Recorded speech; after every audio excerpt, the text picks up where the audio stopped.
পুরুষ মানুষের কোনো কিছু আপন হয় না। পুরুষ না হতে পারে বাবা মায়ের ভালো সন্তান, পুরুষ না হতে পারে ভাই বোনের ভালো ভাই, পুরুষ না হতে পারে কারো ভালো স্বামী, পুরুষ না হতে পারে কোনো সন্তানের ভালো বাবা।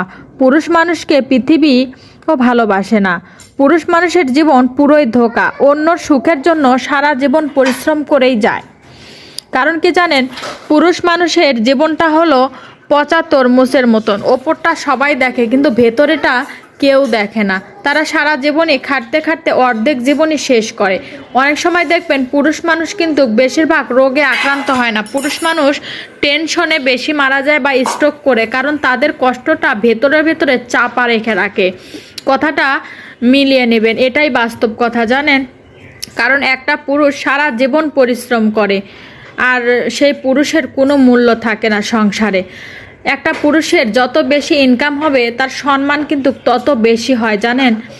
তো এই তো অনেক কথাই বললাম, বলতে বলতে এখানে আমি লাউ শাকটা বাছিয়ে নিচ্ছি, কারণ এত টাটকা একটা লাউ শাক কি বলবো। আর লাউ শাক আমার অনেক পছন্দ, কারণ লাউ শাক দেখলেই আমার নিতে মন চায়। আর বিশেষ করবেন না, এই লাউ শাকটা এত মজা ছিল, আমি এটা চচ্চড়ি করে খাইছিলাম, মানে ওই ডান্ডাগুলো একটাও ফালাইছিলাম না, সবটুকুই নিয়েছিলাম।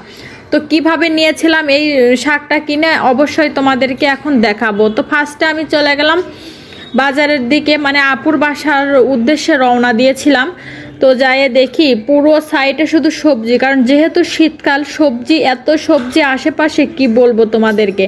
যেদিকে তাকাচ্ছি শুধু শীতের সবজি আর সবজি, আর শীতের সবজি খেতে কিন্তু অনেক মজা লাগে। তোমাদের কাছে কেমন লাগে অবশ্যই কিন্তু জানাবে। তো এই তো হাঁটি হাঁটি পা করে চলে যাচ্ছি আমি, আমার আম্মু, আমার মেয়ে। তো এখন শুধু বাহিরে শাক কিনতে যাচ্ছি না, এখন আমার বোনের বাসায় যাব, কারণ যেহেতু আমার আপু বাড়িতে চলে গিয়েছে বেড়াইতে, মানে শোভা খেতে। তো তার জন্য আপুর বাসায় আসলাম, কারণ আপুর বাসার বিড়াল আছে, আর যেহেতু হেল্পিং হ্যান্ড আছে তাই দেখাশোনা করে। তাও আমরা যেহেতু কাছে থাকি আমাদেরও তো কিছু দায়িত্ব আছে, তাই না। তো আপুর বাসায় যেয়ে এই তো আমরা লিফটে উঠবো এখন, কারণ যাই বিড়ালকে একটু খাইতে দিতে হবে বা একটু চোখের দেখায় কিন্তু বড়, তাই না। তো এই তো আমার আপুর বাসার উদ্দেশ্যে তো আমার আপুরা যেই তালায় থাকে সেখানে টিপ দিলাম। তো আমার মেয়ে তো লিফটে উঠলে এত খুশি হয়, আনন্দ করে কি বলবো তোমাদেরকে।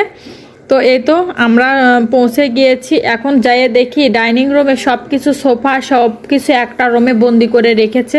আর এদিকে আমি যাই দেখি বিড়াল খাঁচার মধ্যে, আর এখানে আরেকটা বিড়ালকে আমি কাঁথা দিয়ে ঢেকে দিচ্ছিলাম, কারণ অনেক শীত লাগতেছিল, মনে হয় কম্ফোর্টার দিয়ে ঢেকে দিচ্ছিলাম।